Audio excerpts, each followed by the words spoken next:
Morning. Just a quick video to show we get asked questions quite a lot. A certain function doesn't work, or a certain function says it's going to do something and it doesn't do it.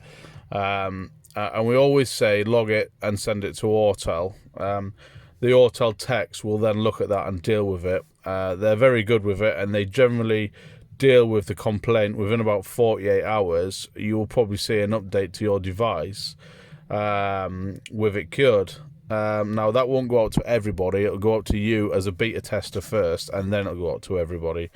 So this is just a quick video just to show how you log a complaint for that specific item and vehicle and send it to Autel.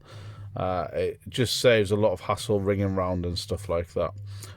So say we want to do a service item in the powertrain, service functions, PCM.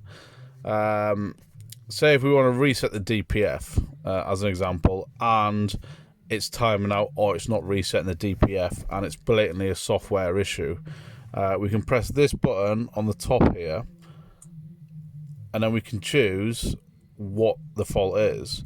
So error occurred while programming or coding, error occurred while performing special functions. So we're going to say an error occurred while performing special functions. Okay, you can give them a better reason why it fails on DPF regen or whatever. You can put your workshop information in there, which we don't have currently, and you can see it saved the vehicle. It's obviously got your serial number and everything else. You can add attachments if you want, but you don't have to add attachments because it's already in there. And then literally tap that button and off it goes to Autel.